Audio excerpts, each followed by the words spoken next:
과일이나 파는 늙은이가 그 큰 돈이 왜 필요해? 내 딸 목숨값이라 치고 내 선에서 조용히 덮어. 그 말을 듣기 전까지 저는 10년 동안 단 한 번도 시댁에 목소리를 높여본 적이 없는 며느리였습니다.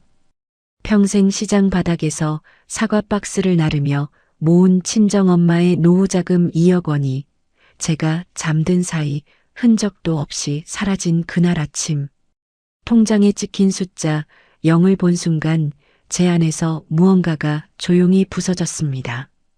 지금부터 제가 어떻게 그 돈을 되찾고 잃어버린 제 자신을 다시 세웠는지 그 이야기를 시작하겠습니다. 이야기 시작 전 저희 채널을 구독해 주시면 오늘 하루 큰 행운이 가득하시길 빌겠습니다. 오늘의 사연 시작합니다.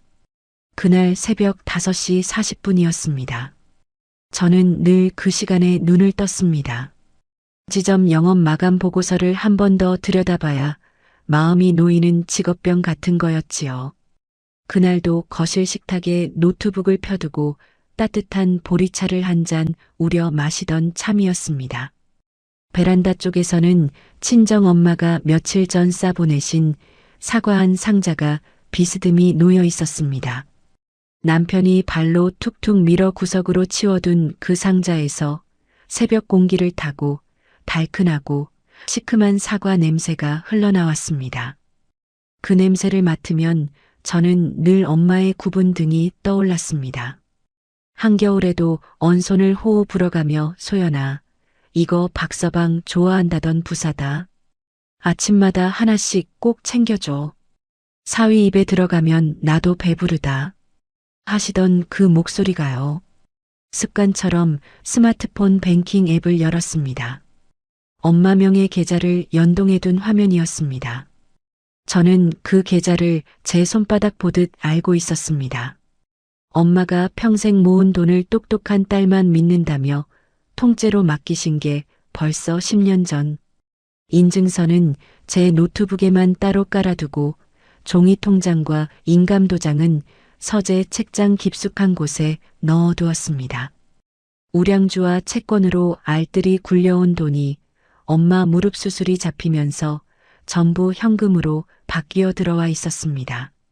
정확히 2억 원. 동전 한 입까지 악착같이 모은 엄마의 생명줄이었습니다. 그런데 화면 한가운데 숫자가 이상했습니다. 저는 처음엔 제 눈을 의심했습니다. 잔액 표시줄에 찍힌 숫자가 0원이었습니다. 쉼표도 없고 자릿수도 없는 그냥 동그라미 하나. 저는 보리차 잔을 내려놓다가 식탁 모서리에 부딪혔는데 그 소리조차 멀게 들렸습니다. 손가락으로 화면을 다시 새로 고침했습니다. 0원. 또 새로 고침했습니다. 0원. 손끝이 파르르 떨리기 시작했습니다.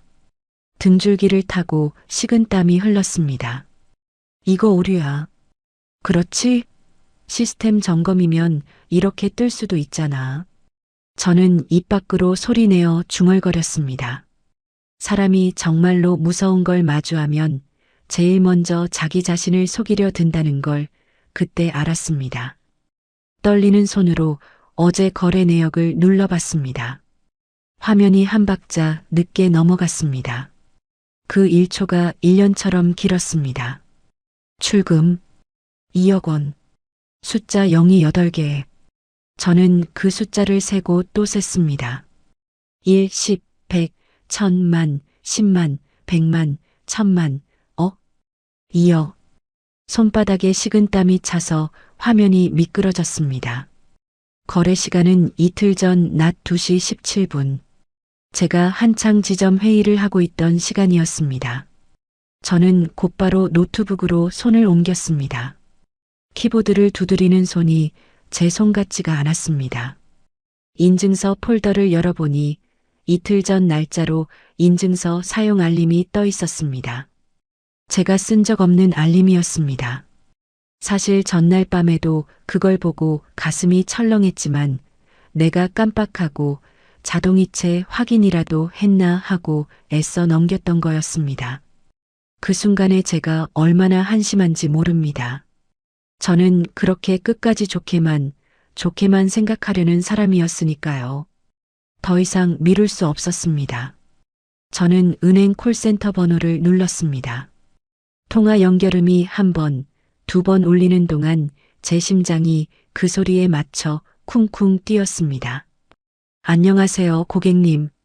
어떤 도움 드릴까요? 계좌 거래 내역 확인해야 해요. 본인 인증은 뭐든 할게요.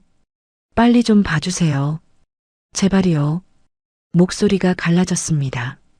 상담원은 차분하게 본인 확인 절차를 안내했습니다. 친정 엄마 생년월일을 부르는데 제 목소리가 떨려서 두 번이나 다시 말해야 했습니다. 확인이 끝나자 상담원이 키보드를 두드리는 소리가 수화기 너머로 들렸습니다. 또각, 또각. 그 소리가 마치 제 운명을 두드리는 소리 같았습니다. 고객님, 확인됐습니다. 이틀 전 오후 인터넷 뱅킹으로 출금 거래가 한 건 있습니다. 그게 어디서요? 누가 어디서 한 거래예요?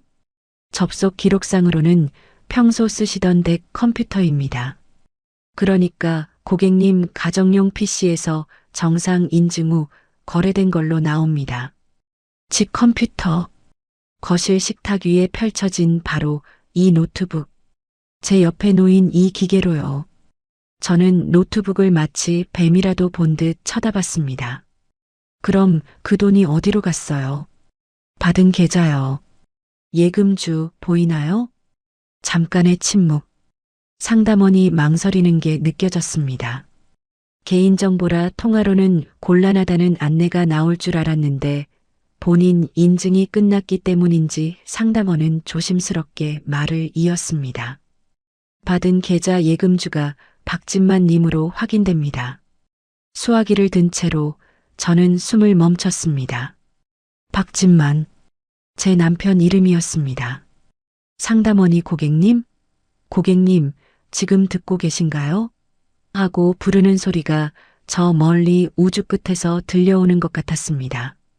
저는 입을 벌렸지만 아무 소리도 나오지 않았습니다. 손에서 힘이 풀려 휴대폰이 식탁 위에 툭 떨어졌습니다. 화면 너머로 상담원의 목소리가 작게 새어나왔습니다. 남편이었습니다. 제가 10년을 한 이불 덮고 산 사람. 제가 번 돈으로 300만 원짜리 골프채를 사주면서도 정작 제 구두 굽은 닳을 때까지 갈아 신으며 아꼈던 그 세월의 상대.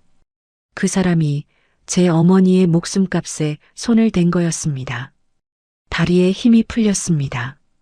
저는 식탁 의자를 붙잡으려다 그대로 차가운 거실 바닥에 주저앉고 말았습니다. 엉덩이가 바닥에 닿는 충격도 느껴지지 않았습니다.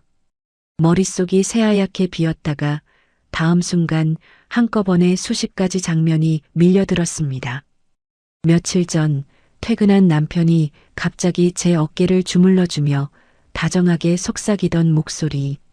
여보, 장모님 노후자금 말이야. 내가 아는 데가 있어. 금리가 훨씬 좋아. 며칠만 굴리자. 이자까지 얹어서 그대로 돌려주면 되잖아. 응? 나 못 믿어? 저는 그때 거절했습니다. 엄마 돈만큼은 안 된다고. 단호하게 안방으로 들어가 문을 닫았습니다. 그날 밤 남편의 얼굴이 싸늘하게 굳었던 게 이제야 떠올랐습니다. 남편은 제가 거절했을 때 이미 마음을 먹었던 겁니다. 안 빌려주면 그냥 가져가면 된다고. 자물쇠를 채워두면 부수면 된다고. 아마 다들 비슷하시겠지만 저는 평소 여러 군데에서 같은 비밀번호 몇 개를 돌려 쓰는 버릇이 있었어요. 남편은 제 옆에서 그걸 늘 지켜봤습니다. 제가 노트북에 로그인할 때, 인증서 비밀번호를 누를 때 남편이 제 손가락을 따라다녔다는 걸 저는 한 번도 의심하지 않았습니다. 부부니까요. 한 식구니까요. 저는 그 식구라는 말을 믿었습니다. 10년 동안 바보처럼요. 바닥에 주저앉은 채로 저는 베란다 쪽 사과 상자를 멍하니 바라봤습니다. 새벽빛이 그 위로 비스듬히 들어왔습니다. 엄마가 우리 사위 좋아한다며 싸보내신 사과. 그 사위가 엄마의 수술비를 통째로 훔쳐갔습니다. 저는 그 사실 앞에서 눈물도 나오지 않았습니다. 너무 큰 충격은 사람을 울게 만드는 게 아니라 오히려 모든 감각을 마비시킨다는 걸 그때 처음 알았습니다. 엄마는 내일 모레 수술실에 들어가십니다. 무릎 연골이 다 닳아서 이제 더는 미룰 수 없다고 의사가 그랬습니다. 평생 그 무릎으로 사과 박스를 이고 지고 시장 바닥을 누비셨습니다. 그렇게 번 돈을 한 푼 두 푼 모아 자식한테 짐 안 되겠다고 노후자금이라며 따로 떼어놓으신 돈. 그 돈으로 이제 좀 편하게 사람답게 살아보시겠다던 돈. 휴대폰에서는 여전히 상담원의 목소리가 작게 흘러나오고 있었습니다. 저는 손을 뻗어 휴대폰을 집어들었습니다. 손이 더는 떨리지 않았습니다. 이상하게도 조금 전까지의 떨림이 거짓말처럼 멎어 있었습니다. 네, 다 들었습니다. 확인해 주셔서 감사합니다. 제 입에서 나온 목소리가 제 귀에도 낯설었습니다. 너무 차분해서요. 저는 통화를 끊고 천천히 일어났습니다. 무릎을 짚고 식탁을 짚고 한 단계씩. 거실 시계가 6시 12분을 가리키고 있었습니다. 안방에서는 남편이 코 고는 소리가 규칙적으로 들려왔습니다. 아무 일도 없다는 듯이 세상 편안한 잠을요. 저는 그 코 고는 소리를 들으며 식탁 의자에 다시 앉았습니다. 그리고 노트북을 제 앞으로 끌어당겼습니다. 화면에는 여전히 인증서 사용 알림이 떠 있었습니다. 이틀 전 날짜로요. 울고 싶었습니다. 정말로요. 당장 안방 문을 박차고 들어가 자고 있는 사람의 멱살을 잡고 싶었습니다. 우리 엄마 돈 내놓으라고 짐승처럼 울부짖고 싶었습니다. 하지만 저는 그러지 않았습니다. 대신 저는 노트북 화면을 가만히 들여다봤습니다. 인증서 사용 기록, 거래 시간, 입금 계좌 예금주. 머릿속에서 무언가가 차갑게, 아주 차갑게 식어가고 있었습니다. 10년 동안 지점을 굴리며 익힌 감각이었습니다. 영업망을 짜고 숫자를 읽고 사람을 움직이던 그 감각이요. 저는 그 순간 깨달았습니다. 이건 오류가 아니라 사건이고 사건에는 반드시 흔적이 남는다는 거요. 남편은 제 비밀번호를 알았을지 몰라도 한 가지는 몰랐을 겁니다. 은행 서버에 남은 기록은 그 사람이 지울 수 없다는 것. 그리고 그 돈이 자기 이름 석자 박힌 계좌로 들어갔다는 것. 그게 어떤 의미인지를요. 저는 식어버린 보리차를 한 모금 마셨습니다. 미지근하고 쓴맛이 났습니다. 창밖이 점점 밝아오고 있었습니다. 저는 휴대폰을 들어 회사 일정표 대신 다른 번호 하나를 천천히 떠올렸습니다. 하지만 아직은 아니었습니다. 먼저 확인할 게 있었으니까요. 모든 걸요. 하나도 빠짐없이요. 그날 새벽 통장에 찍힌 영원 앞에서 주저앉았던 저는 다시 일어섰을 때 더 이상 같은 사람이 아니었습니다. 10년 동안 가정의 평화라는 이름으로 삼켜온 모든 굴종이 그 영원이라는 숫자 하나에 비로소 끝장났다는 걸 저는 직감했습니다. 안방에서는 여전히 코 고는 소리가 들려왔습니다. 저는 그 소리를 들으며 아주 천천히 노트북 화면을 캡처하기 시작했습니다. 지점장씩이나 되는 며느리가 그깟 돈도 못 내나? 동서들 앞에서 나 뜨겁지도 않니? 그 돈이 사라지기 일주일 전 저는 시댁 거실에 앉아 그 말을 듣고 있었습니다. 그때만 해도 저는 몰랐습니다. 그 한마디가 며칠 뒤 제 어머니의 노후자금을 통째로 삼키는 일의 시작이었다는 거요. 그날은 일요일이었습니다. 오랜만에 시댁에 들렀습니다. 사실 가고 싶어서 간 건 아니었습니다. 시어머니가 며느리가 시댁에 얼굴 한번 안 비치고 뭐가 그렇게 바쁘니? 고 며칠을 전화로 들들 볶았거든요. 마지못해 과일 한 상자를 사들고 갔습니다.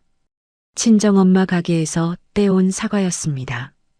좋은 거 골라달라고 했더니 엄마가 한참을 뒤적여서 제일 굵고 붉은 놈들로만 채워주셨습니다. 사돈댁 드릴 거니까 제일 좋은 걸로 넣어야지. 우리 사위도 먹을 거잖니. 라면서요. 시댁빌라 4층 현관 앞에 도착했을 때 저는 잠깐 멈춰 섰습니다. 복도에 택배 상자가 쌓여 있었거든요. 한두 개가 아니었습니다. 사람 하나 겨우 지나갈 만큼만 길을 터놓고 나머지 공간을 빼곡히 메운 상자들. 송장에 적힌 받는 사람 이름은 전부 같았습니다. 박은혜, 제 시누이였습니다. 상자 옆구리에 찍힌 로고들이 하나같이 백화점 명품관 브랜드였습니다. 가방, 신발, 스카프. 저는 그 앞에서 한참을 서 있었습니다. 들고 온 사과 상자가 갑자기 부끄러워졌습니다. 초인종을 눌렀습니다. 문이 열리자마자 텔레비전 소리와 함께 시어머니의 목소리가 쏟아졌습니다. 또야?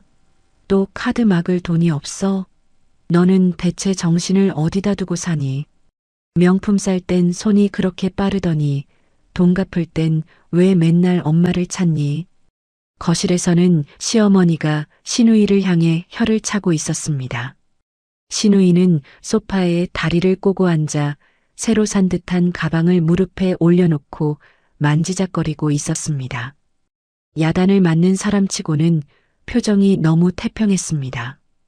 그도 그럴 것이 시어머니의 혀 차는 소리 끝에는 늘 같은 결말이 붙어 있었으니까요. 결국 어떻게든 막아준다는 결말이요. 저는 사과 상자를 주방 한쪽에 내려놓았습니다. 어머니, 저 왔어요. 시어머니가 그제야 저를 흘급봤습니다. 시누이를 야단치던 그 눈길이 저를 향하는 순간 묘하게 달라졌습니다. 뭐랄까, 샘을 하는 눈빛이었습니다. 그때는 그게 무슨 의미인지 몰랐습니다. 지금 와서 돌이켜보면 그 눈빛은 저 며느리한테서 얼마를 받아낼 수 있을까를 가늠하는 눈빛이었습니다. 왔으면 바로 인사를 해야지. 거기 내려놓은 건 또 뭐냐? 사과? 우리 집 냉장고에 과일 넘쳐나는 거 안 보이니? 저는 엄마가 박서방 드시라고 챙겨주신 거예요. 좋은 걸로만 골라보내셨어요. 하고 웃었습니다. 시어머니는 대답 대신 콧방귀를 뀌었습니다. 시누이는 저를 보더니 가방을 쓱 치우며 말했습니다. 새언니, 이거 이번에 한정판으로 나온 거예요. 예쁘죠? 줄 서서 겨우 샀어요. 아무나 못 사요, 이거. 저는 그 가방이 얼마짜리인지 대충 짐작했습니다. 제 한 달 월급에 가까운 액수였습니다. 줄 서서 겨우 샀다는 그 가방이 바로 조금 전까지 카드 막을 돈이 없어 야단맞던 사람의 것이라는 게 도무지 머릿속에서 정리가 되지 않았습니다.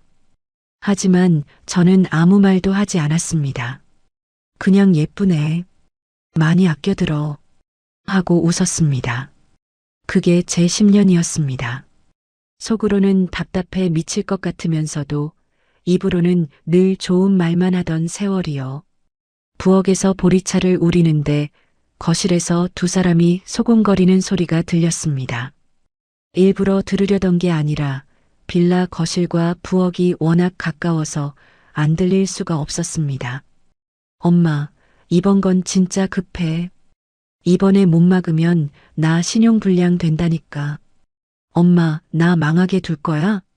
얼마나 긁었는데. 600만 원쯤. 너 정말 제정신이니? 600을 어디서 구해? 내 오빠도 요즘 돈 없다고 죽는 소리 하더라. 새언니한테 말하면 안 돼? 지점장이잖아. 월급도 많고 친정도 돈 좀 있잖아. 그 말에 저는 보리차 거름망을 들고 있던 손이 멈췄습니다. 시어머니가 곧바로 대답하지 않았습니다. 잠깐의 침묵. 그 침묵이 더 무서웠습니다. 거절하는 침묵이 아니라 방법을 궁리하는 침묵이었으니까요. 쉿. 입 다물고 있어. 괜히 네가 나서면 일만 커져. 엄마가 알아서 빼낼 테니까. 저는 걸음망을 가만히 내려놓았습니다. 손끝이 차가워졌습니다. 직감했습니다. 저 사람들이 제 주머니를 노리고 있다는 걸요. 그런데 저는 그때조차 그 자리를 박차고 나오지 못했습니다. 분위기 깨는 게 싫어서요. 며느리가 유난 떤다는 소리 듣는 게 싫어서요. 저는 아무 일 없었다는 듯 보리차를 내갔습니다. 지금 생각하면 그게 제 가장 큰 잘못이었습니다. 그리고 며칠 뒤였습니다. 평일 오후 한창 지점 마감 정리를 하고 있는데 시어머니한테 전화가 왔습니다. 받자마자 인사도 없이 본론이었습니다. 소연아, 은혜 한약 좀 지어줘야겠다. 네가 돈 좀 보내. 네. 어머니, 갑자기 무슨 한약이요? 애가 몸이 너무 약하대. 체질을 통째로 바꿔야 한다고 한약방에서 그러더라. 1년치 지으면 300만 원이야. 내가 거래하는 통장이 있으니까 거기로 보내. 계좌번호 불러줄게. 저는 당황했습니다. 시누이가 한약을 먹어야 할 만큼 몸이 약하다는 얘기는 처음 들었거든요. 며칠 전 멀쩡히 명품 가방 자랑하던 그 사람이요. 게다가 어머니 명의 계좌로 보내라는 것도 이상했습니다. 한약방에 직접 보내면 될 걸 굳이 어머니를 거쳐서요. 하지만 그때 제 머릿속에 떠오른 건 다른 거였습니다. 어머니, 죄송한데요. 지금은 어려워요. 저희 엄마 무릎 수술비 준비해야 해요. 수술이 바로 코앞이라서요. 이건 정말 미루기 힘들어요. 수화기 너머에서 시어머니의 목소리가 단번에 차가워졌습니다. 뭐? 친정 수술비? 야, 너희 엄마 그 무릎으로 평생 과일 팔았으면 돈 좀 모아놨을 거 아니니? 아직도 딸한테 손 벌려? 늙어서까지 참 대단하다. 저는 순간 말문이 막혔습니다. 그 무릎으로 평생 과일을 팔았으니까 그 무릎이 다 닳아서 수술을 하는 거였습니다. 그런데 시어머니는 그걸 거꾸로 말하고 있었습니다. 평생 일했으면 돈이 있을 거 아니냐고. 마치 우리 엄마가 자식한테 패 끼치는 사람인 것처럼요. 지점장 며느리가 그깟 한약값도 못 내나? 시누이 몸 챙기는 게 그렇게 아까워? 동서들이 알면 뭐라고 하겠니? 큰 며느리 얼굴에 먹칠하는 짓이야, 그거. 그 말에 저는 또 무너졌습니다. 동서들 보기 부끄럽다는 말. 그 말 한마디면 저는 늘 무릎을 꿇었습니다. 큰 며느리라는 자리, 체면이라는 그 보이지 않는 사슬이 제 발목을 붙잡았습니다. 저는 결국 송금을 했습니다. 다만 엄마 노후자금 계좌는 절대 건드리지 않았습니다. 그것만큼은 제 목숨처럼 지켰습니다. 대신 제 생활용 비상금 통장을 깼습니다. 만약을 대비해 모아둔 제 명의의 돈이었습니다. 거기서 150만 원, 시누이 한약값의 절반을 시어머니 명의 계좌로 보냈습니다.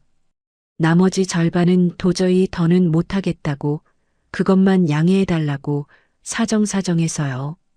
송금 버튼을 누르던 그 순간의 제 손가락을 저는 지금도 기억합니다. 분명히 제 돈인데 마치 빼앗기는 기분이었습니다.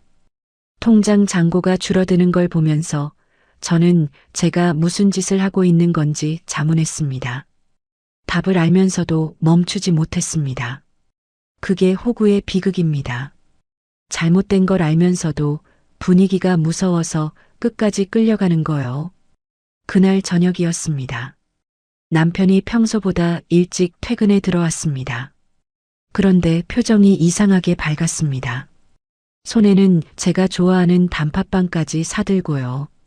그러더니 저녁을 먹는 내내 살갑게 굴었습니다. 설거지를 자기가 하겠다고 나서기까지 했습니다. 10년 살면서 손에 꼽을 만한 일이었습니다.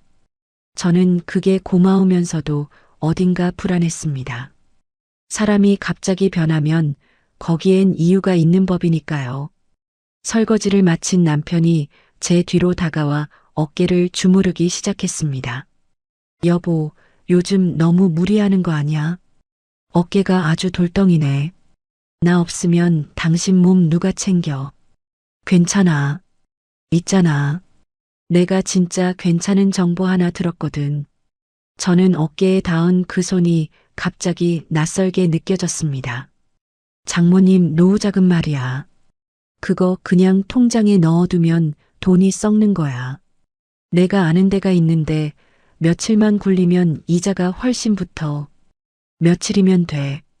이자까지 쳐서 그대로 돌려줄게. 장모님한테도 좋은 일인데 왜 손해보게도? 말투는 한없이 다정했습니다. 하지만 저는 그 다정함의 무게가 이상하게 무겁다는 걸 느꼈습니다. 어깨를 주무르는 손에 힘이 조금씩 들어가고 있었습니다. 안 돼. 저는 짧게 대답했습니다. 왜 또 그렇게 딱 잘라? 며칠이면 된다니까. 내가 남이야? 그 돈은 엄마 수술비야. 곧 수술이야. 그 돈은 무슨 일이 있어도 못 건드려. 이건 부탁해도 안 돼. 저는 어깨를 빼고 자리에서 일어났습니다. 그러고는 안방으로 들어가 문을 닫았습니다. 문을 닫기 직전 거실에 서 있던 남편의 얼굴을 봤습니다. 조금 전까지 그렇게 다정하던 얼굴이 거짓말처럼 싸늘하게 굳어 있었습니다. 단팥빵을 사들고 들어오던 남편이 아니었습니다. 입꼬리가 내려가고 눈빛이 차갑게 식어 있었습니다.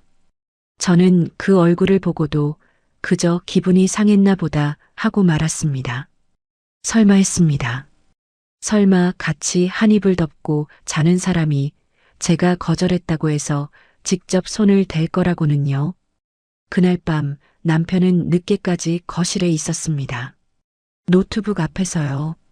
저는 잠결에 거실 불빛이 새어 들어오는 걸 봤지만 회사 일 하나 보다 하고 다시 잠들었습니다. 며칠 뒤 제가 출근으로 집을 비운 사이였습니다. 나중에 다 밝혀진 일이지만 그날 남편은 어머니와 통화를 했다고 합니다. 내가 알아서 할게. 소연이는 끝까지 안 내놓을 거야. 그러니까 이번엔 내가 처리해. 고요. 그러고는 거실 노트북을 켰습니다. 제가 늘 옆에서 비밀번호 누르는 걸 지켜봤던 남편은 제가 여기저기 돌려 쓰던 비밀번호 몇 개를 차례로 입력해 봤습니다. 그중 하나가 맞았습니다. 남편은 서랍 속 보안카드까지 꺼냈고 노트북에 저장돼 있던 엄마명의 계좌의 인증서가 그렇게 풀렸습니다. 2억 원이 남편의 계좌로 옮겨졌습니다. 저는 그 시간의 지점에서 영업 실적표를 들여다보고 있었습니다. 엄마 수술 끝나면 어디 좋은 데 모시고 가야지. 그런 생각을 하면서요. 제 등 뒤에서 모든 게 무너지고 있는 줄도 모르고요. 거실 식탁 위의 사과 상자에서는 그날도 달큰한 냄새가 났을 겁니다. 우리 사위 좋아한다며 엄마가 굽은 손으로 골라 담아 보내신 그 사과에서요. 가족끼리 급한 불 좀 껐다고 그렇게 난리야? 이미 써버린 돈인데 이제 와서 나보고 어쩌라고. 제 어머니의 수술비 2억 원을 통째로 빼돌리고도 남편의 입에서 나온 첫 마디가 그것이었습니다. 미안하다는 말도 변명도 아니었습니다. 적반하장. 도둑이 도리어 매를 든다는 그 말을 저는 그날 제 거실에서 직접 봤습니다. 콜센터 통화를 끄는 그날 저는 출근하지 않았습니다. 지점에 반차를 냈습니다. 지점장 자리에 올라 처음으로 낸 갑작스러운 반차였습니다. 사유는 적지 않았습니다. 적을 수가 없었으니까요. 안방 문 앞에 서는데 손이 다시 떨리기 시작했습니다. 새벽에 그렇게 차갑게 식었던 마음이 그 사람의 코 고는 소리를 들으니 다시 끌어올랐습니다. 빨리 그 사람 얼굴을 봐야 했습니다. 직접 물어봐야 했습니다. 문을 밀고 들어가 그 사람을 깨운 뒤 다시 거실로 나온 저는 그 광경을 봤습니다. 남편이 소파에 비스듬히 누워 있었습니다. 한 손에는 맥주캔을 들고 텔레비전에서는 예능 프로그램이 시끄럽게 떠들고 있었습니다. 깔깔대는 방청객 웃음소리. 그 소리 위로 남편이 캔을 홀짝이며 다리를 까딱거리고 있었습니다. 마치 세상 아무 걱정 없는 사람처럼요. 제 어머니의 평생이 사라진 그 시간에 남편은 맥주를 마시며 텔레비전을 보고 있었습니다. 저는 현관에 선 채로 휴대폰을 꺼냈습니다. 잔고 영원히 찍힌 은행 앱 화면 캡처본을 띄웠습니다. 그러고는 남편을 향해 휴대폰을 집어던졌습니다. 이거 뭐야? 박진만, 이게 뭐냐고. 제 입에서 나온 소리가 제 소리 같지 않았습니다. 짐승이 우는 소리 같았습니다. 온 집안이 쩌렁쩌렁 울렸습니다. 휴대폰이 소파 옆 바닥에 떨어져 뒹굴었습니다. 남편이 귀찮다는 듯 몸을 일으켰습니다. 텔레비전 소리는 여전히 깔깔대고 있었습니다. 아, 깜짝이야. 아침부터 왜 또 소리를 질러? 왜 소리를 지르냐고? 엄마 돈 엄마 수술비 2억. 네가 가져갔어? 너야? 네가 한 거 맞아? 남편은 대답 대신 맥주캔을 식탁에 탁 내려놓았습니다. 그러고는 저를 한번 흘끗 보더니 어이없다는 듯 코웃음을 쳤습니다. 가져간 게 아니라 잠깐 빌린 거야. 노트북에 인증서 있길래 당신이 맨날 쓰는 비번 넣어봤더니 풀리더라. 서랍에 보안카드도 있길래 그대로 썼고 그래서 옮겼어. 뭐 집안 돈 좀 옮긴 게 그렇게 큰 죄야? 저는 그 자리에 얼어붙었습니다. 지금 자기 입으로 제 비밀번호를 도용해 인증서를 풀고 돈을 옮겼다고 말하고 있었습니다. 죄책감이라고는 손톱만큼도 없는 얼굴로요. 마치 냉장고에서 제 음료수를 하나 꺼내 마신 정도의 일인 것처럼요. 빌려? 누가 빌려줬는데? 내가 안 된다고 했잖아. 그 돈만큼은 절대 안 된다고 분명히 말했잖아. 그러니까 답답해서 그랬지. 당신이 말이 통해야 뭘 상의를 하지. 은혜가 사채업자한테 시달리는데 오빠가 그걸 보고 가만히 있어? 우선 급한 빚부터 막아야 했다고. 내 동생이 죽게 생겼는데. 동생? 명품 가방줄 써서 사느라 진 빚이잖아. 그게 왜 죽게 생긴 거야? 왜 그걸 우리 엄마 수술비로 갚아? 남편이 자리에서 벌떡 일어났습니다. 그러고는 허공에 대고 삿대질을 했습니다. 마치 잘못한 사람이 저인 것처럼요. 우리 엄마 수술비, 우리 엄마 수술비. 너는 입만 열면 친정 타령이야. 장모님은 그 무릎으로 평생 과일 팔았으면 돈 좀 모아뒀을 거 아니야. 그 돈 잠깐 돌려 쓴 게 그렇게 죽을 일이야? 가족끼리 이 정도도 못해? 가족. 남편의 입에서 가족이라는 단어가 나올 때마다 저는 속이 뒤집혔습니다. 자기 동생, 자기 어머니는 가족이고 제 어머니는 그냥 잠깐 돌렸어도 되는 돈줄이었던 겁니다. 10년 동안 제가 믿었던 그 가족이라는 울타리가 사실은 저와 제 친정을 빨아먹는 거대한 빨대였다는 걸 그 순간 깨달았습니다. 그 돈 엄마 수술비야. 모레가 수술이야. 무릎 연골 다 닳아서 더 미루면 우리 엄마 평생 못 걸을 수도 있다고 했어. 그런데 그 돈을 어떻게 내 손으로 훔쳐. 제 목소리가 갈라졌습니다. 저는 그대로 거실 바닥에 주저앉았습니다. 다리에 힘이 들어가지 않았습니다. 그날 새벽에 이어 두 번째였습니다.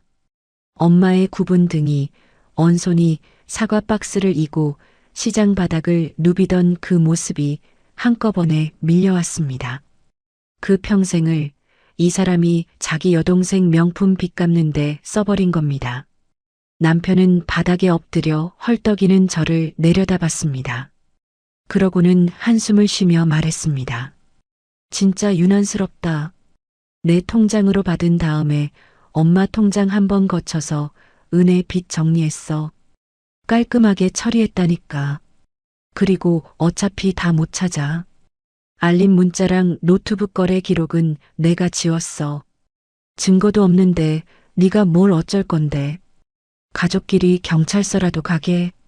저는 그 말을 듣고 고개를 들었습니다. 남편은 자기가 모든 흔적을 지웠다고 믿고 있었습니다. 노트북에 뜬 거래 알림 창을 닫고 휴대폰으로 온 문자를 삭제했으니 완벽하다고요. 그 인간은 정말 몰랐습니다. 은행 서버에 남은 이체 기록은 그 누구도 지울 수 없다는 것을요. 그리고 그 2억 원이 흘러들어간 계좌의 주인이 다름 아닌 자기 이름 석자라는 사실을요. 그게 어떤 의미인지 단 한순간도 생각해 본 적이 없었을 겁니다. 하지만 저는 그 말을 입 밖으로 꺼내지 않았습니다. 대신 저는 바닥에 엎드린 채로 남편의 다리를, 슬리퍼 신은 발을, 텔레비전 불빛에 비친 그 무심한 얼굴을 올려다봤습니다. 10년이 한꺼번에 지나갔습니다.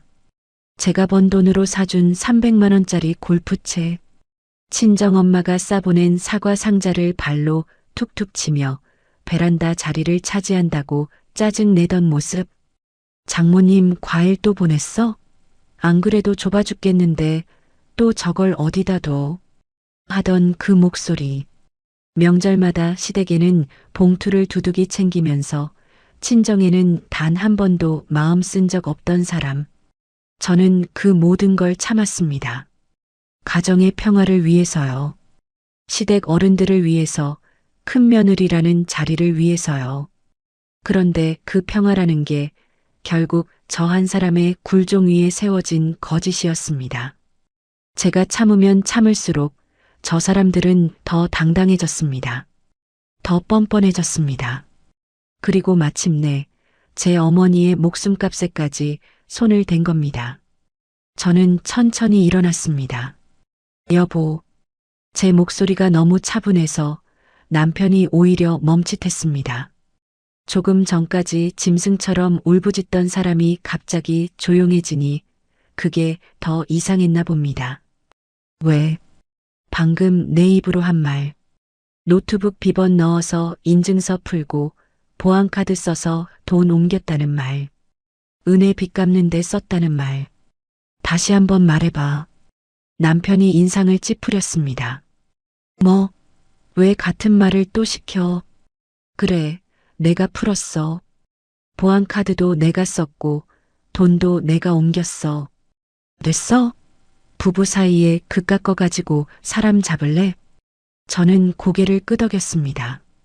천천히 한번. 그러고는 바닥에 떨어진 제 휴대폰을 주워들었습니다. 화면에 금이 가 있었습니다. 깨진 액정 너머로 장고 영원히 여전히 찍혀 있었습니다. 저는 그 화면을 가만히 들여다봤습니다. 남편은 제가 또 울 줄 알았나 봅니다. 또 매달릴 줄 알았나 봅니다. 여보 제발 돈 돌려줘. 어떻게든 해줘 하고 사정할 줄 알았겠지요. 지난 10년이 늘 그랬으니까요. 하지만 저는 울지 않았습니다. 아, 사람 신경 긁지 말고 말 좀 해. 진짜 시끄러워 죽겠네. 남편은 제가 조용해지자 도리어 짜증을 냈습니다. 그러고는 맥주캔을 마저 비우더니 트림을 한번 하고는 안방으로 들어가 버렸습니다. 문을 쾅 닫는 소리가 났습니다. 마치 잘못한 사람이 화가 났다는 듯이요. 거실에는 저 혼자 남았습니다. 텔레비전에서는 여전히 방청객들이 깔깔대고 있었습니다. 저는 리모컨을 집어들고 전원을 껐습니다. 거실이 갑자기 조용해졌습니다. 베란다 쪽 사과 상자에서 흘러나오는 냄새만이 그 침묵을 채웠습니다. 저는 소파에 앉았습니다. 깨진 휴대폰을 무릎에 올려놓고 한참을 가만히 있었습니다. 눈물은 나오지 않았습니다. 그 대신 제 머릿속에서는 무언가가 차곡차곡 정리되고 있었습니다. 은행 서버에 남은 이체 기록, 입금 계좌의 예금주가 박진만이라는 사실, 노트북에 고스란히 남아있는 인증서 사용 로그, 방금 제 앞에서 자기 입으로 한 자백. 그리고 일주일 전 시댁 거실에서 시어머니가 시누이의 카드빚을 어떻게 메워줄지 며느리 쪽을 흘끗거리던 가 눈빛. 입 다물고 있어. 엄마가 알아서 할 테니까. 하던 그 목소리. 저는 지점을 10년 동안 굴려온 사람입니다. 흩어진 숫자들 속에서 흐름을 읽고 사람을 움직이고 결과를 만들어내는 게 제 일이었습니다. 저는 지금 제 눈앞에 흩어진 조각들을 하나하나 맞춰보고 있었습니다. 그리고 그 조각들이 맞춰질수록 그림이 선명해졌습니다. 이건 부부싸움이 아니었습니다. 이건 사건이었습니다. 그리고 사건에는 가해자가 있고 증거가 있고 책임이 따릅니다. 저는 소파에서 일어나 서재로 갔습니다. 책장 깊숙한 곳에 넣어둔 엄마 명의 종이 통장과 인감 도장을 꺼냈습니다. 그것들은 그대로 있었습니다. 이런 종이 통장을 훔칠 필요조차 없었던 겁니다. 노트북에 깔린 인증서 하나면 충분했으니까요. 저는 통장을 손에 쥐고 깊게 숨을 들이마셨습니다. 그러고는 다시 거실로 나왔습니다. 노트북을 켰습니다. 인증서 사용 로그가 화면에 떴습니다. 이틀 전 날짜, 정확한 시간. 저는 그 화면을 캡처하기 시작했습니다. 한 장, 두 장, 세 장. 손이 떨리지 않았습니다. 안방에서는 다시 코 고는 소리가 들려오기 시작했습니다. 남편은 정말로 아무 일도 없다는 듯 잠이 들었습니다. 자기가 무슨 짓을 저질렀는지, 그게 자기 인생을 어디로 끌고 갈지 꿈에도 모른 채로요. 저는 그 코 고는 소리를 배경음악 삼아 천천히 노트북 앞에 앉았습니다. 그리고 생각했습니다. 울지 말자고, 매달리지 말자고, 짐을 싸서 쫓아내는 유치한 짓도 하지 말자고. 그건 너무 쉽고 너무 약한 복수였습니다. 저는 다르게 할 작정이었습니다. 법으로 그리고 돈으로요. 제가 가장 잘하는 방식으로요. 거실 시계가 오후 2시를 가리키고 있었습니다. 창밖으로 환한 대낮에 햇살이 쏟아져 들어왔습니다. 그 햇살 속에서 저는 10년 만에 처음으로 제 자신에게 약속했습니다. 다시는 무릎 꿇지 않겠다고요. 다 늙어서 썩은 과일이나 파는 사돈한테 그 큰 돈이 왜 필요하니? 내 딸 목숨값으로 썼다 치고 내 선에서 조용히 덮어. 제 어머니가 평생 그 과일을 팔아 모은 돈을 빼앗아 가놓고 시어머니는 제 면전에서 제 어머니를 그렇게 불렀습니다. 썩은 과일이나 파는 늙은이라고요. 저는 그 말을 듣는 순간 제 안에서 마지막 남아있던 무언가가 완전히 끊어지는 소리를 들었습니다. 남편이 안방에서 코를 골며 잠든 그 오후, 저는 거실에서 노트북 화면을 캡처하고 있었습니다. 그런데 1시간쯤 지났을까 현관 비밀번호 누르는 소리가 났습니다. 남편이 자기 어머니한테 연락을 했던 모양입니다. 며느리가 알아버렸으니 와서 입막음이라도 해달라는 뜻이었겠지요. 문이 열리고 시어머니가 들어왔습니다. 그 뒤로 시누이도 따라 들어왔습니다. 시어머니는 현관에 서서 거실에 앉아 있는 저를 위아래로 훑어봤습니다. 그러고는 혀를 끌끌 찼습니다. 마치 못 볼 꼴을 봤다는 듯이요. 꼴이 그게 뭐니?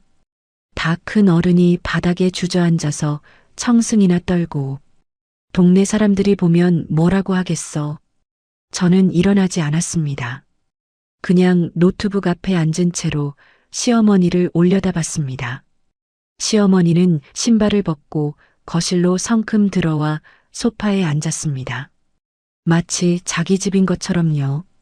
시누이는 그 옆에 앉으며 손에 든 가방을 무릎에 올려놓고 만지작거렸습니다. 며칠 전 시댁에서 보았던 그 한정판 가방이었습니다. 제 어머니 돈으로 빚을 갚고도 그 가방을 태연히 들고 온 겁니다. 어머니, 진만이가 우리 엄마 돈 2억 빼갔어요. 어머니도 다 알고 오신 거죠. 저는 단도직입적으로 말했습니다. 더는 빙빙 돌릴 기력도 없었습니다. 시어머니는 한쪽 입꼬리를 올렸습니다. 알지. 그래서 뭐. 진만이가 제 동생 살리려고 한 일인데 네가 왜 이렇게 난리야. 며느리가 돼서 신우이가 사채업자한테 끌려가게 둘 거였니? 그게 사람 도리니? 동생을 살린다고요? 명품 가방 사느라 진 빚을 우리 엄마 수술비로 갚은 게 어떻게 살리는 거예요? 아유, 또 친정 타령. 그놈의 수술비. 듣기 지겹다, 야. 시어머니가 소파 팔걸이를 손바닥으로 탁 내리쳤습니다. 내 친정엄마 그 무릎으로 평생 시장에서 과일 팔았으면 돈 좀 깔고 앉았을 거 아니니. 그리고 다 늙어서 썩은 과일이나 파는 노인네가 그 큰 돈을 어디다 써. 이제 와서 호강하면 얼마나 호강한다고. 내 딸 목숨 살린 셈 치고 내 선에서 조용히 덮어. 집안 망신 만들지 말고. 썩은 과일이나 파는 노인네. 저는 그 말을 들으면서 머릿속에 우리 엄마의 손이 떠올랐습니다. 한겨울에 동상으로 갈라진 손등. 사과 박스 모서리에 긁혀 늘 어딘가 반창고가 붙어있던 손가락. 우리 사위 좋아하니까 제일 좋은 걸로 골라줘야지. 상한 건 하나도 넣으면 안 돼. 하면서 한 알한 알 정성껏 닦아 담던 그 손. 새벽 3시에 일어나 도매시장에 나가 남들이 다 자는 시간에 언손을 호호 불며 가장 싱싱한 놈들로 떼오던 그 평생을요. 그 과일이 시어머니 입에서는 썩은 과일이었습니다. 그 평생이 늙은이가 깔고 앉은 돈이었습니다. 언니 진짜 피곤하다. 돈 좀 쓴 걸로 이렇게까지 해야 해? 그때 신우이가 끼어들었습니다. 가방을 만지작거리던 손을 멈추지도 않고요. 언니 돈 잘 벌잖아. 지점장이잖아. 엄마 수술비 정도는 다시 벌면 되잖아. 우리 엄마 돈도 아니고 언니 친정 돈인데 왜 이렇게 호들갑이야. 죽고 사는 일도 아니고 돈은 또 벌면 되지. 다시 벌면 되잖아. 저는 그 말을 듣고 천천히 고개를 들어 신우이를 봤습니다. 아무리 철이 없다지만 정말로 진심으로 그렇게 생각하고 있었습니다. 우리 엄마의 평생이 그냥 다시 벌면 되는 돈이라고요. 무릎 연골이 다 닳도록 20년, 30년을 새벽마다 일어나 모은 그 돈이 자기한테는 그저 다시 채워 넣으면 되는 현금 인출기 속 숫자였던 겁니다. 그 순간 이상한 일이 일어났습니다. 조금 전까지 끓어오르던 분노가 거짓말처럼 가라앉았습니다. 뜨겁던 가슴속이 점점 차가워지기 시작했습니다. 마치 한겨울 새벽 시장 바닥처럼요. 저는 깨달았습니다. 이 사람들은 설득할 수 있는 사람들이 아니라는 걸요. 사과를 받아낼 수 있는 사람들도 아니라는 걸요. 이 사람들에게 저와 제 어머니는 처음부터 사람이 아니었습니다. 그냥 돈줄이었습니다. 무료로 쓸 수 있는 현금 인출기요. 10년이었습니다. 저는 10년 동안 이 사람들에게 자비를 베풀며 살았습니다. 명절마다, 생신마다, 무리한 요구마다 묵묵히 받아주면서요. 좋은 며느리, 능력 있는 큰 며느리 소리를 듣고 싶어서요. 가정의 평화를 지킨다는 명분으로요.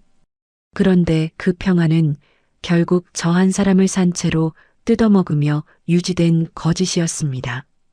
저는 그렇게 살아온 제 자신이 그 무엇보다 원망스러웠습니다.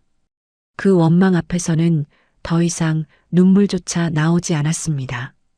저는 손등으로 그날 새벽부터 말라붙어 있던 눈물 자국을 거칠게 닦아냈습니다. 그러고는 노트북을 덮었습니다. 천천히 무릎을 짚고 등뼈를 하나하나 펴면서 일어섰습니다. 10년 동안 굽어있던 등을 그 순간 처음으로 곧게 폈습니다. 소파에 앉은 시어머니와 시누이는 제가 일어서는 걸 흘끗 보더니 다시 자기들끼리 이야기를 시작했습니다. 시어머니가 신우이에게 말했습니다. 은혜야, 냉장고에 과일 있나 봐라. 목마르다. 좋은 걸로 하나 깎아와. 신우이가 일어나 우리 집 냉장고를 열었습니다. 거기엔 친정엄마가 보내신 사과가 있었습니다. 신우이는 그중 제일 굵은 걸 골라 우리 집 칼로 우리 집 도마 위에서 깎기 시작했습니다. 제 어머니가 새벽마다 골라 담은 그 사과를요. 두 사람은 거실 소파에 나란히 앉아 그 사과를 나눠 먹으며 텔레비전 채널을 돌렸습니다. 마치 아무 일도 없다는 듯이요. 자기들이 빼앗은 돈의 주인이 만든 과일을 그 주인의 집 거실에 앉아 그 주인을 무시하며 깎아먹는 겁니다. 저는 그 광경을 가만히 지켜봤습니다. 분노조차 잃지 않았습니다. 제 눈빛이 어땠는지는 모르겠습니다. 다만 신우이가 사과를 한 입 베어 물다가 저와 눈이 마주치고는 잠깐 멈칫했던 걸 기억합니다. 무언가 이상하다고 느꼈나 봅니다. 그동안 울고 매달리던 며느리가 그날은 너무 조용했으니까요. 저는 아무 말 없이 서재로 들어갔습니다. 그리고 며칠 전 거실 한쪽에 붙여둔 작은 홈캠을 떠올렸습니다. 아이가 어릴 때 안전 때문에 달아둔 건데 그 후로도 끄지 않고 계속 켜둔 거였습니다. 거실 쪽에서 일어나는 일들이 영상과 대화 소리로 비교적 또렷하게 담겨 있었습니다. 조금 전 시어머니가 한 말도 신우이가 한 말도 대부분 그대로요. 저는 그 홈캠과 연동된 저장 장치를 조용히 챙겼습니다. 노트북에 백업해둔 인증서 사용 로그 캡처본, 이체 내역 캡처본을 USB 하나에 옮겨 담았습니다. 잔고 영원히 찍힌 은행 앱 화면도요. 그러고는 그 USB를 주머니 깊숙이 찔러 넣었습니다.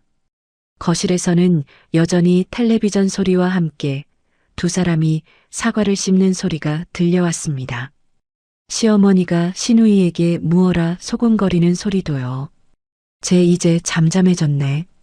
거봐라, 저런 애들은 시간 지나면 다 고개 숙이게 돼 있어. 그런 말이었던 것 같습니다. 가라앉는다. 맞습니다. 가라앉았습니다.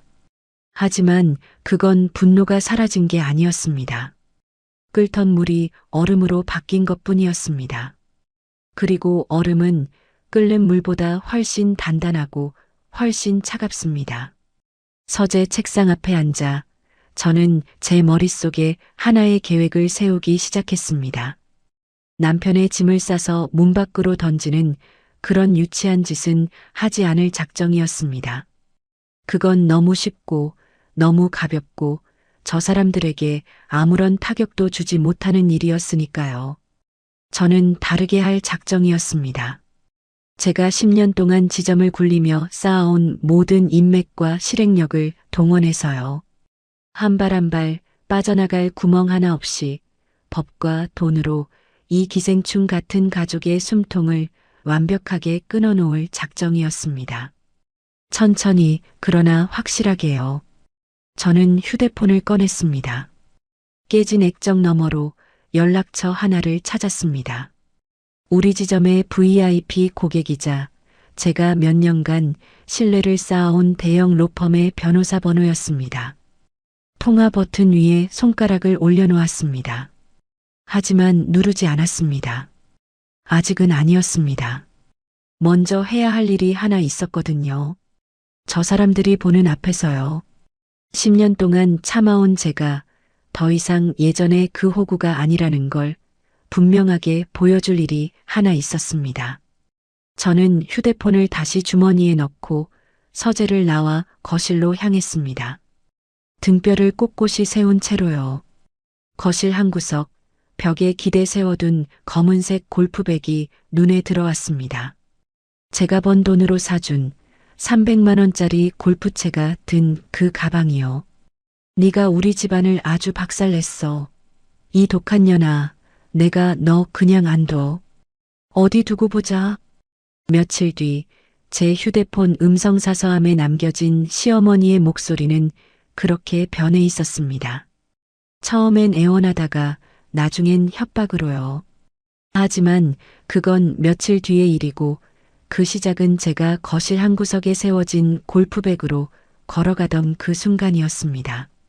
저는 골프백 지퍼를 열고 제일 긴 드라이버를 꺼냈습니다. 300만 원짜리. 제가 제 구두굽을 갈아 신어가며 남편기 살려준다고 사준 그 골프채였습니다. 묵직한 손맛이 손바닥에 전해졌습니다. 안방에서 코를 골던 남편이 그때 마침 인기척에 잠이 깼는지 어슬렁어슬렁 거실로 나왔습니다. 뭐야? 너 지금 그걸 왜 들고 있어? 저는 대답하지 않았습니다.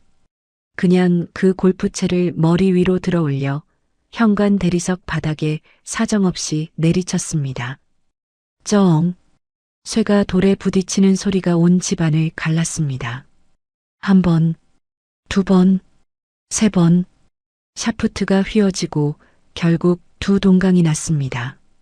부러진 골프채가 바닥에 나뒹굴었습니다. 야, 너 미쳤어? 그게 얼만 줄 알고 그걸 부숴. 소파에 앉아있던 시어머니가 기겁하며 벌떡 일어났습니다. 남편은 입을 떡 벌린 채 굳어버렸습니다. 시누이는 사과를 베어 물다 말고 멍하니 저를 쳐다봤습니다. 세 사람의 얼굴에 똑같이 떠오른 건 충격이었습니다. 늘 참고 늘 웃고 늘 굽히던 며느리가 처음으로 무언가를 부순 거였습니다. 저는 부러진 골프채를 집어들고 현관문을 열어박 복도로 내던졌습니다. 챙그랑 하는 소리가 복도에 울렸습니다. 그게 얼만지는 기가 막히게 아시네요, 어머니.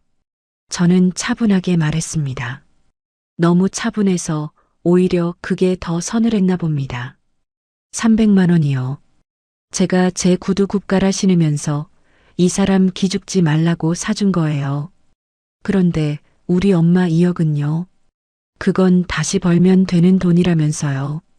어머니 아들은 가족이고 우리 엄마는 그냥 돈줄이었죠. 맞죠? 아무도 대답하지 못했습니다. 저는 그들을 더 상대하지 않고 서재로 들어갔습니다. 책상 서랍에서 며칠 전 챙겨둔 지퍼백을 꺼냈습니다.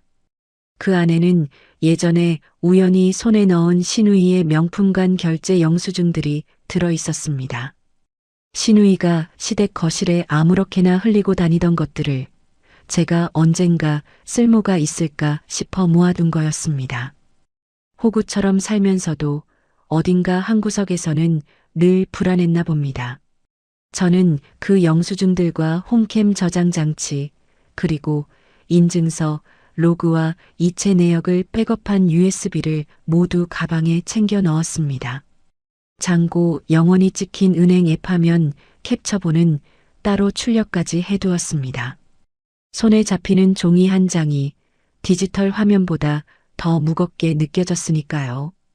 가방을 메고 거실로 나오자 시어머니가 제 뒤통수에 대고 소리쳤습니다. 어디가? 시어머니가 말하고 있잖아.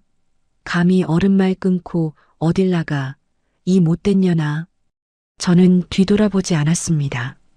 욕설이 등 뒤로 쏟아졌지만 그 소리는 마치 닫힌 창문 너머에서 들리는 것처럼 멀게 느껴졌습니다. 저는 현관에서 신발을 신고 부러진 골프채가 나뒹구는 복도를 지나 그 집을 나왔습니다. 엘리베이터를 기다리는 동안에도 안에서는 고함 소리가 새어나왔습니다. 저는 가만히 숨을 골랐습니다. 손이 떨리지 않았습니다. 그날 밤 저는 친정엄마 병원 근처 모텔에 방을 잡았습니다. 엄마 수술이 이틀 아침이었거든요. 저는 밤새 잠을 자지 않았습니다. 노트북을 펴고 모든 증거를 시간순으로 정리했습니다. 언제, 어디서, 누가 무엇을 했는지요. 지점에서 영업보고서를 만들던 그 솜씨로 한 장의 깔끔한 자료를 만들었습니다. 그러면서도 다음날 엄마 수술이 잘 끝나기를 그것만 빌고 또 빌었습니다. 수술비는 제 신용대출로 급하게 메웠습니다. 엄마한테는 절대 돈 얘기를 꺼내지 않았습니다. 엄마는 수술실에 들어가시면서도 제 손을 꼭 잡고 우리 딸 덕분에 엄마가 이렇게 수술도 받네. 고맙다, 소연아. 엄마는 네가 있어서 산다. 하셨습니다. 저는 웃으며 고개를 끄덕였습니다. 속으로는 피눈물이 났지만요. 엄마 수술은 무사히 끝났습니다. 회복실로 옮겨진 엄마가 잠드신 걸 확인하고 저는 병원을 나섰습니다. 그리고 곧장 경찰서로 향했습니다. 경제범죄수사팀이었습니다. 수사관 앞에 앉은 저는 가방에서 정리한 자료를 꺼내 책상 위에 펼쳐놓았습니다. 인증서 사용 로그 캡처본. 2억 원이 박진만 명의 계좌로 이체됐네요. 잔고 영원 캡처본과 출력본. 그리고 홈캠에 담긴 남편이 제 앞에서 범행을 자백하던 영상까지요. 남편이 제 비밀번호를 몰래 써서 어머니 명의 계좌에 인증서를 풀었습니다. 그리고 2억 원을 자기 계좌로 옮겼습니다. 이건 집안 문제가 아니라 특수절도 그리고 횡령입니다. 수사관이 자료를 한 장 한 장 넘겨봤습니다. 베테랑처럼 보이는 중년의 형사였습니다. 그가 영상을 재생해봤습니다. 화면 속에서 남편이 그래, 내가 풀었어. 내가 옮겼어. 됐냐고. 하고 소리치는 장면이 흘러나왔습니다. 형사의 표정이 살짝 굳었습니다. 이 자백 영상은 상대방 동의 없이 찍힌 겁니까? 집을 비우는 시간이 많아서 방범용으로 달아둔 홈캠입니다. 제 집이고 제 거실이고 그때 저도 그 자리에 있었습니다.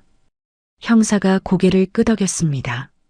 그러고는 저를 한번 쳐다봤습니다. 보통 이런 일 당하면 많이 우시거나 신고까지 한참 망설이시는데요. 사모님은 준비를 많이 해오셨네요. 울 만큼 울었습니다.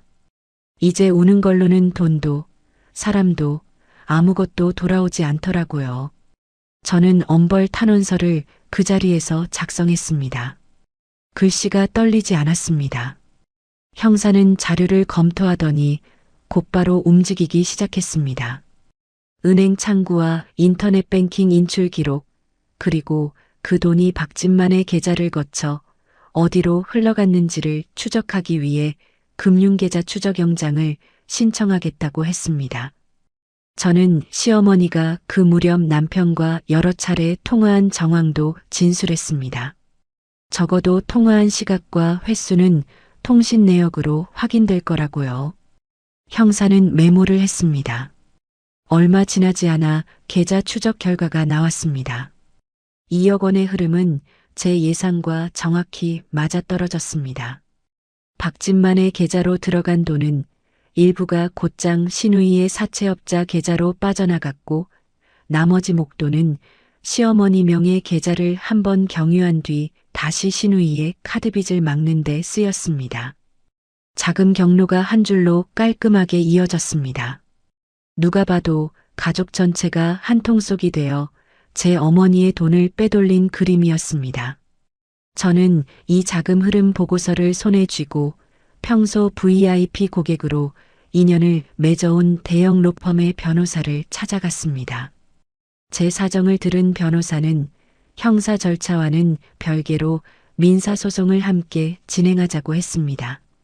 사모님, 형사는 형사대로 진행하시면 됩니다. 민사는 따로 가야 합니다. 손해배상 청구를 걸고 제일 먼저 그쪽 재산부터 묶어야 해요. 안 그러면 판결 나오기 전에 다 빼돌릴 수 있습니다. 저는 고개를 끄덕였습니다. 변호사는 곧바로 움직였습니다. 박진만과 시어머니를 상대로 2억 원의 손해배상 청구 소송을 제기하고 그 손해배상 채권을 근거로 사마 보전 처분에 들어갔습니다. 박진만 단독 명의로 등기된 아파트, 시어머니 명의의 빌라, 그리고 시어머니 명의의 모든 은행 계좌에 대해 처분금지 가처분과 가압류를 동시에 신청한 겁니다. 법원의 결정은 빨랐습니다. 증거가 워낙 명확했으니까요. 그 무렵 남편은 여전히 집에서 코를 골며 자고 있었습니다. 자기 발밑에 땅이 갈라지고 있는 줄도 모르고요. 저는 그 집을 나온 뒤 한 번도 연락하지 않았습니다. 남편은 처음 며칠은 어디야? 이제 그만 화 풀고 들어와. 집안일을 밖에서 키우면 당신만 손해야. 하는 문자를 보냈고 나중엔 계속 안 들어오면 너도 좋을 거 없어. 어디까지 가나 한번 보자. 하는 협박성 문자를 보냈습니다. 저는 그 문자들을 읽고 답하지 않고 캡처만 해서 저장했습니다. 그것도 증거가 될 테니까요. 그러던 어느 날 오후 남편의 휴대폰으로 한 통의 전화가 걸려왔습니다. 경찰서에서 온 전화였습니다. 특수절도 및 횡령 혐의로 출석을 요구하는 형사의 싸늘한 목소리였습니다. 그 전화를 받고서야 남편은 자기가 무슨 일을 저질렀는지 어렴풋이 깨닫기 시작했을 겁니다. 저는 그 시간에 지점 사무실에 있었습니다. 변호사로부터 가압류 결정이 모두 인용됐다는 연락을 받은 참이었습니다. 박진만의 아파트, 시어머니의 빌라, 시어머니의 모든 계좌가 그날부로 묶였습니다. 단 1원도 손댈 수 없게요. 저는 창밖을 내다봤습니다. 해가 길게 기울고 있었습니다. 10년 동안 굽어있던 제 등이 그날따라 유난히 곱게 펴진 것 같았습니다. 책상 위에는 새로 들어온 지점 확장 서류가 놓여 있었습니다. 저는 펜을 들어 그 서류에 천천히 서명했습니다. 흔들림 없는 글씨로요. 전화벨이 울리기 시작했습니다. 액정에 뜬 이름은 시어머니였습니다. 저는 그 화면을 가만히 들여다봤습니다. 그러고는 받지 않았습니다. 한 통, 두 통, 세 통, 전화는 끊어졌다가 다시 울렸습니다. 저는 펜을 내려놓고 다음 서류로 넘어갔습니다. 이제 막 시작이었으니까요. 박진만 씨, 특수절도 및 횡령 혐의로 긴급 체포합니다. 수십 명의 동료들이 지켜보는 대기업 본사 사무실 한가운데에서 제 남편은 그렇게 수갑을 찼습니다. 한때 가족끼리 급한 불 끈 게 무슨 대수냐며 큰 소리치던 사람의 양손목에 차가운 쇠가 채워지던 순간이었습니다. 출석 요구를 받고도 남편은 계속 버텼습니다. 증거도 없는데 무슨 출석이냐며 형사의 전화를 2번이나 끊었다고 합니다. 자기가 노트북 거래 알림창을 닫고 휴대폰 문자를 지웠으니 아무도 모를 거라 믿었던 거지요. 은행 서버에 남은 기록과 자기 이름으로 된 입금 계좌라는 명백한 증거 앞에서 남편의 자신감은 그저 무지에서 나온 거였습니다. 결국 형사 2명이 직접 회사로 찾아갔습니다. 평일 오후 가장 사람이 많은 시간이었습니다. 사복 형사들이 사무실 문을 열고 들어가 박진만 씨 어디 계십니까? 하고 큰 소리로 부르자 사무실 전체가 일시에 조용해졌다고 합니다. 나중에 그 회사에 다니는 제 지인을 통해 전해 들은 이야기입니다. 남편은 자기 자리에서 멍하니 일어섰습니다. 형사가 다가가 미란다 원칙을 고지했습니다. 변호인을 선임할 수 있고 진술을 거부할 수 있다는 그 말이요. 그러고는 그 자리에서 수갑을 채웠습니다. 수십 명의 동료가, 부장이, 후배 직원들이 그 광경을 지켜봤습니다. 번듯한 가장 행세를 하던 남편의 가장 큰 자산은 체면이었는데 그 체면이 회사 사람들 모두가 보는 앞에서 산산조각 난 겁니다. 남편이 끌려가던 그 시간, 같은 날 오후, 시어머니가 사는 빌라에는 법원 집행관들이 들이닥쳤습니다. 가압류 집행이었습니다. 집행관들은 현관문, 안방 장롱, 거실 텔레비전, 심지어 냉장고에까지 붉은색 압류 스티커를 가차없이 붙여나갔습니다. 그 빨간 딱지가 붙은 물건은 함부로 처분할 수 없게 됩니다. 시어머니가 평생 애지중지하던 자개장롱에도 며느리 돈으로 채운 그 살림살이에도 하나하나 빨간 딱지가 붙었습니다. 기겁한 시어머니는 급하게 은행으로 달려갔습니다. 현금이라도 좀 찾아서 변호사를 선임하고 아들을 빼내려고요. 하지만 창구 직원은 고개를 저었습니다. 시어머니 명의의 모든 계좌가 이미 지급 정지 상태였습니다. 단 1원도 인출할 수 없었습니다. 가압류가 계좌까지 묶어버린 거지요.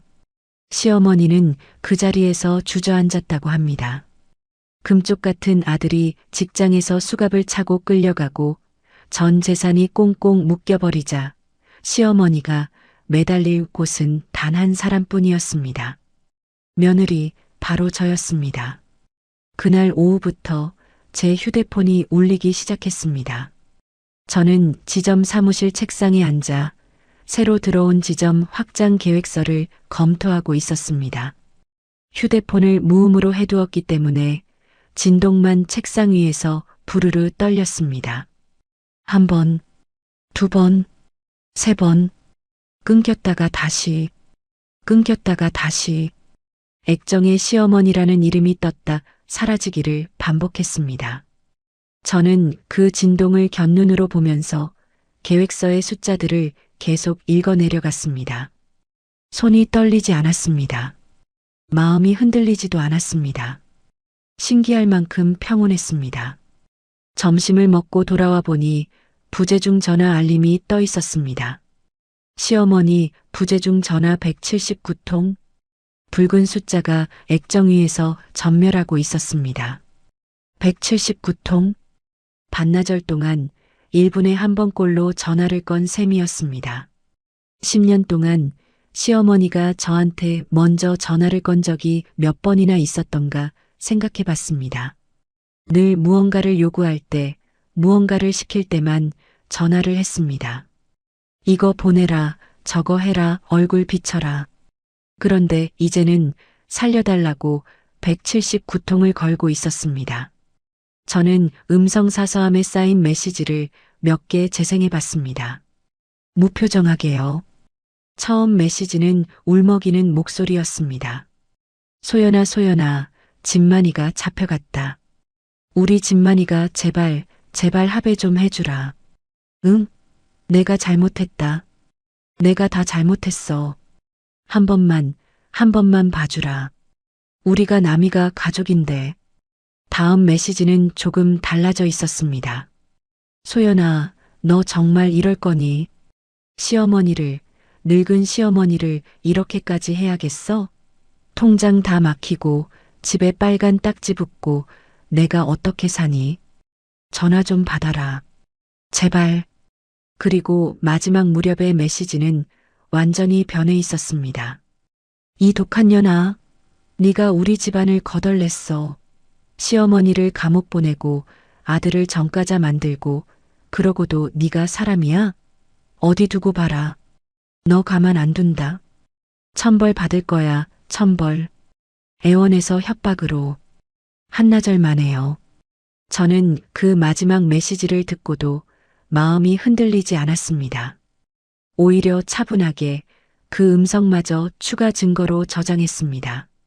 협박이 담긴 음성 메시지는 나중에 또 다른 무기가 될 테니까요.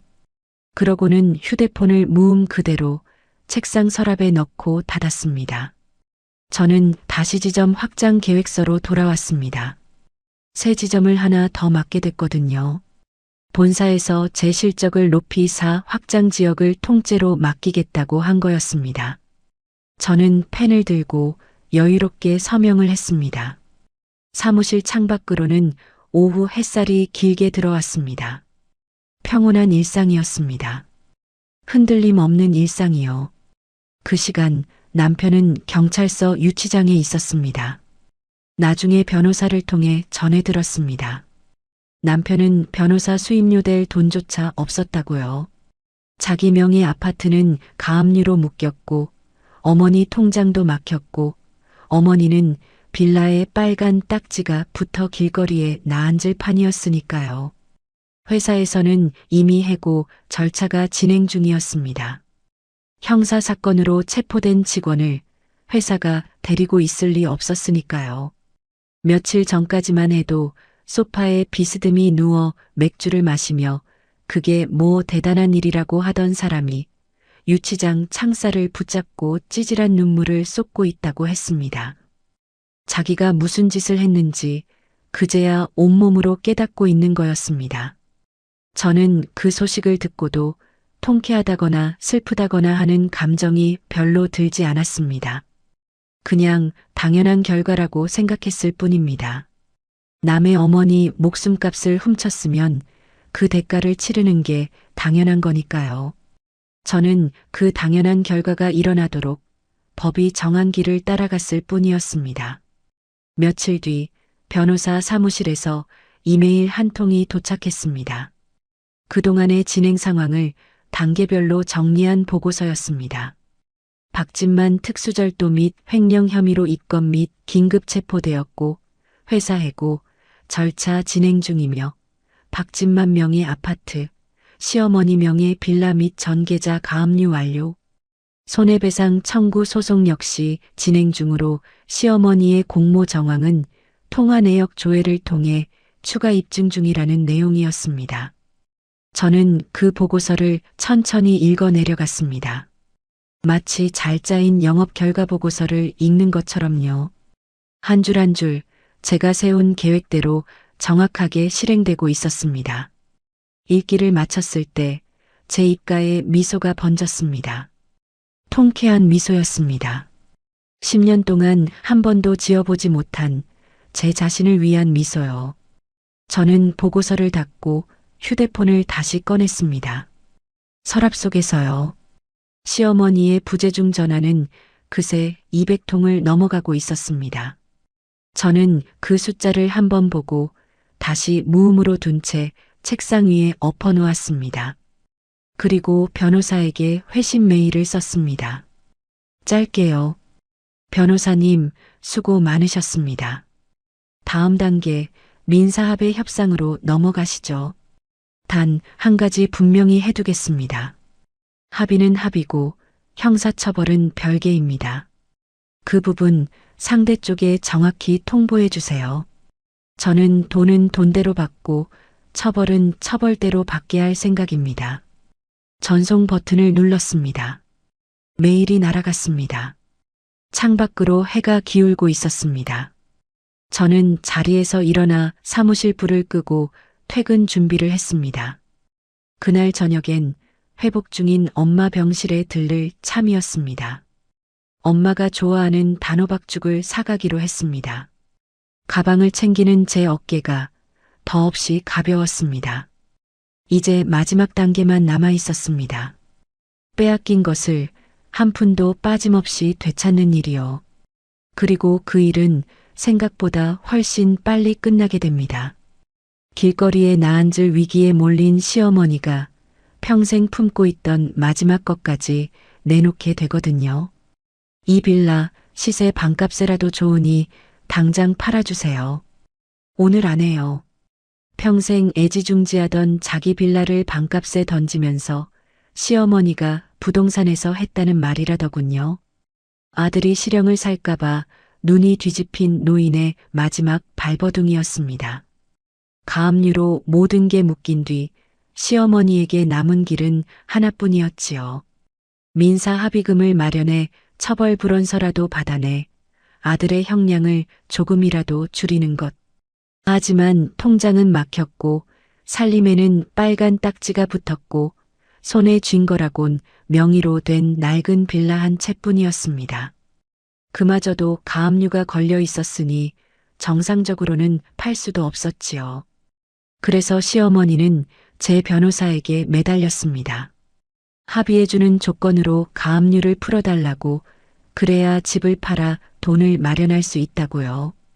변호사는 저와 상의한 뒤 조건부로 응했습니다.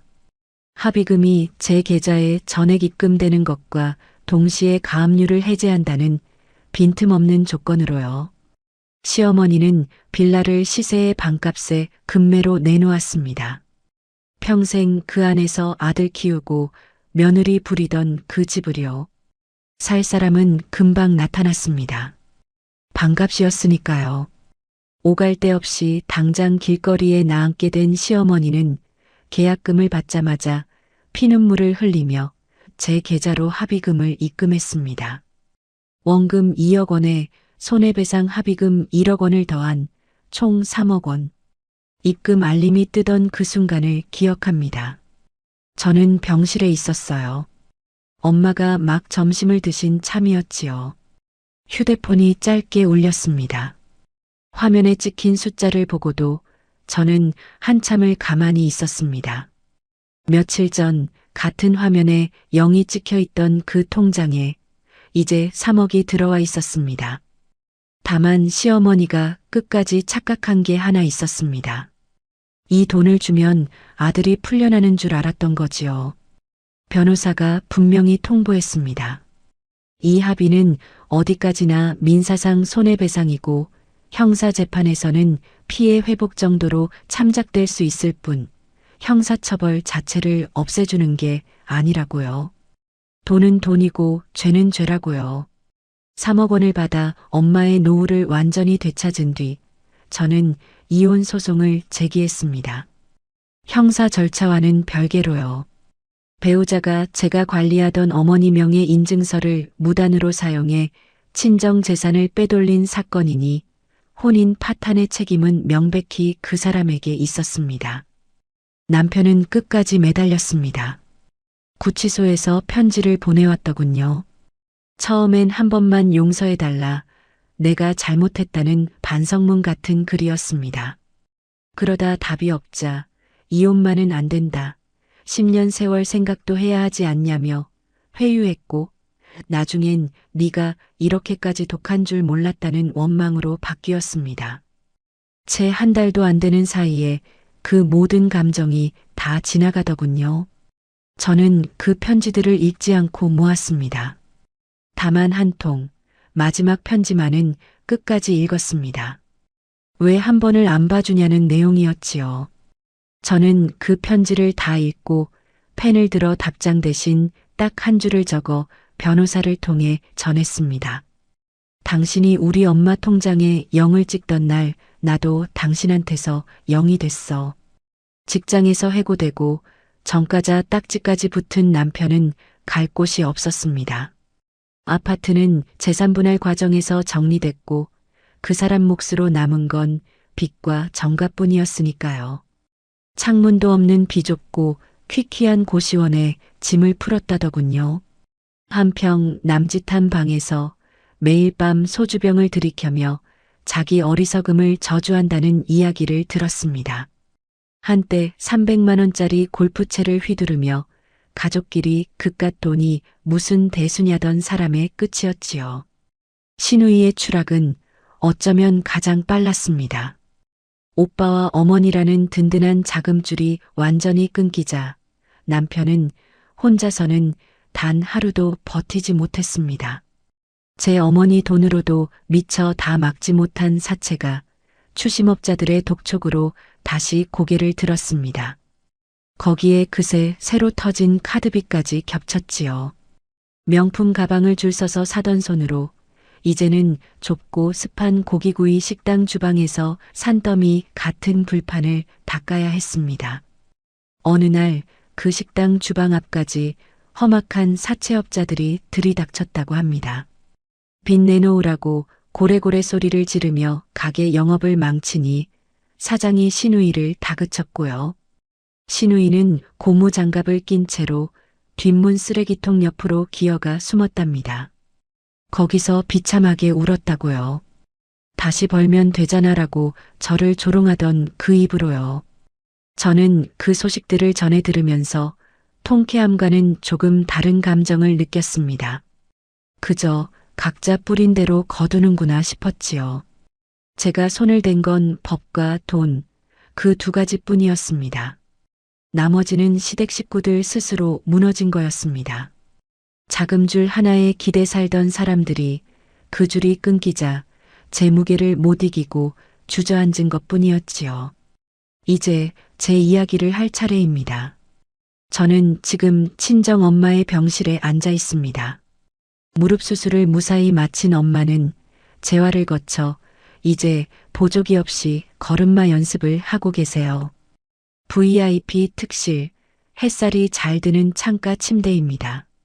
제가 되찾은 3억과 제 예금으로 엄마에게 가장 좋은 병실을 잡아드렸지요. 엄마는 아직도 그날의 일을 다 알지 못하십니다. 사위가 무슨 짓을 했는지, 사돈댁이 어땠는지 저는 끝까지 자세히 말씀드리지 않았습니다. 그저 딸이랑 사위랑 사정이 좀 안 맞아서 갈라섰다 정도로만요. 엄마는 한참을 제 손을 쓸어주시다가 딱 한마디 하셨습니다. 우리 딸이 알아서 잘했겠지. 나는 우리 딸만 믿는다. 10년 전 노후 자금을 통째로 맡기며 하셨던 그 말. 똑똑한 우리 딸만 믿는다. 그 말이 한 바퀴를 돌아 다시 제게 돌아온 셈이었지요. 저는 그 믿음을 끝내 지켜냈습니다.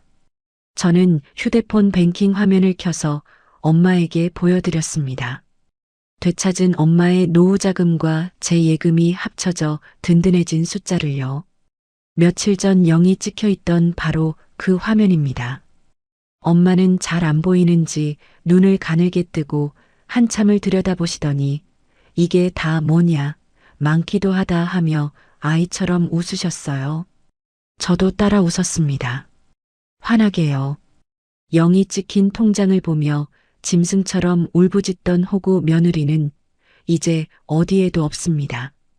저는 그 사이 지점 확장을 성공시켜 회사에서 최고 실적을 경신했습니다. 억대 연봉을 달성했지요. 일이 손에 잡히지 않을 줄 알았는데 오히려 반대였습니다. 10년 동안 시댁 눈치를 보느라 흩어졌던 에너지가 온전히 제 일과 제 사람들에게 쏟아지니 결과는 정직하게 따라왔습니다. 제가 가진 능력이 어느 정도인지 저는 그제야 제대로 알게 됐지요. 가끔 그날 새벽을 떠올립니다. 거실 식탁에 앉아 0이 찍힌 통장을 보며 다리에 힘이 풀려 주저앉던 그 순간을요. 그때의 저는 세상이 끝난 줄 알았습니다. 믿었던 가족에게 등을 찔린 그 배신감이 영영 헤어나올 수 없는 늪 같았지요. 하지만 그 늪이 저를 일으켜 세웠습니다. 가장 밑바닥에서 저는 비로소 제 두 발로 서는 법을 배웠으니까요.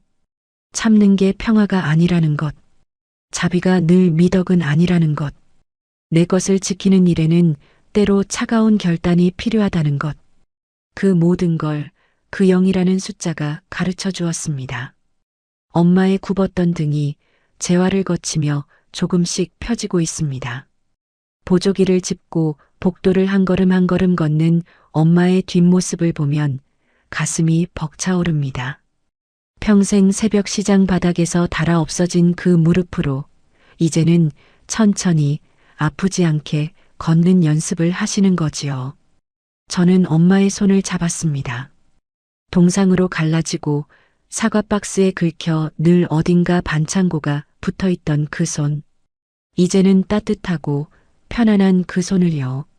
창밖으로는 봄볕이 가득했습니다. 엄마, 우리 이제 좋은 데만 다니자. 응? 엄마가 고개를 끄덕이셨습니다. 그 미소 속에서 저는 비로소 되찾은 제 존엄과 우리 두 사람의 눈부신 제2의 인생을 봤습니다. 누구에게도 빼앗기지 않을 온전히 제 것인 인생을요. 참는 것이 미덕이라 믿으며 살아온 세월이 누군가에게는 마음껏 짓밟아도 되는 발판이 되기도 합니다. 하지만 소연 씨는 끝내 보여주었습니다. 무너진 그 자리에서 다시 일어선 사람은 그 누구보다 단단해진다는 것을요. 내 것을 지키고 내 존엄을 되찾는 일에 너무 늦은 때란 없습니다. 오늘 이 이야기가 묵묵히 견디고 계신 누군가에게 작은 용기가 되었기를 바랍니다. 이야기를 끝까지 들어주셨다면 잘 들었다고 댓글 하나만 남겨주세요. 구독과 좋아요를 눌러주시는 모든 분들이 행복하시길 기원합니다. 오늘 함께 해주셔서 정말 감사합니다.